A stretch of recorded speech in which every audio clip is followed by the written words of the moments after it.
Alright, I'm gonna do another video on this Fangame edition thing I'm working on. So yeah, over the weekend I managed to make some more progress. So yeah, we can duck and also whip at the same time.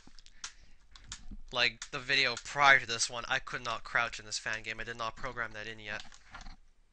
And I also want to make sure I decrease the hitbox, which I checked, and yeah, I figured out how to do that as well. And now, sub-weapons. There are sub-weapons. There are only two, but it's a start. So I reprogrammed the dagger. Fly straight. Nothing else to say here.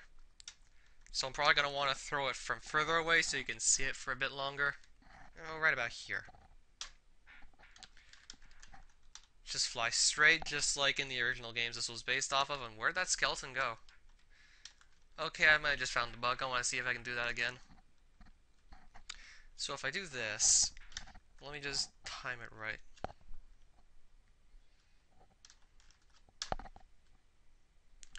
Yep, I'm gonna have to fix that. This dagger, like the thing that you pick up, should not actually kill the skeleton. That should be like when you actually attack with a dagger. Like the pickup and the projectile attack should not be the same thing. And yes, these do stun enemies when they're hit. This is exactly what I wanted. Exactly what it was like in the first three games that I want to base it off of. Now this was definitely a lot trickier to program because I had to actually program the trajectory of it. I mean, throwing it in the straight line was simple enough, but then I had to actually figure out how to throw this in a trajectory. So what I did was actually just come up with a quadratic equation that would actually look like the sort of arc that you would throw an axe in, and then just play around with that until I got something that looks decent enough to be passable.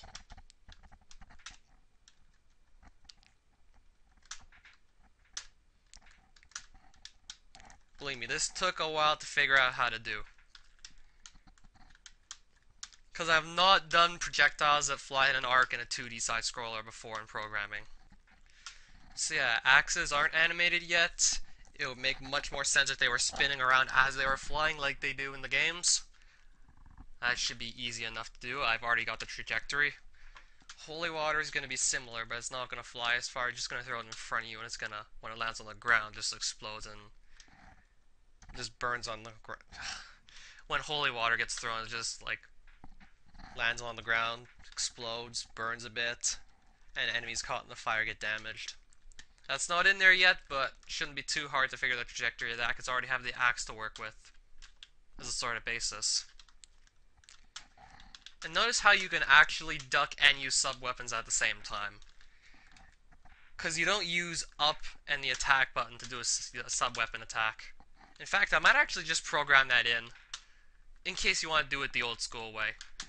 Well, I definitely want to have the sub-weapon button not be linked to, like, up, because that's the button you use to climb upstairs. I mean, this was really annoying in the old school games, that if you'd want to do a special attack and you were near a flight of stairs, you won't do the attack, you would just go up the stairs. Oh, and yes, if a dagger hits a candle or something like that, it just disappears. I mean, I'm gonna reprogram it in as accurately as possible compared to, like, what it was in the Castlevania games. That's what daggers actually did. If they hit a candle, they just disappeared. Axes and holy water and boomerangs, not so.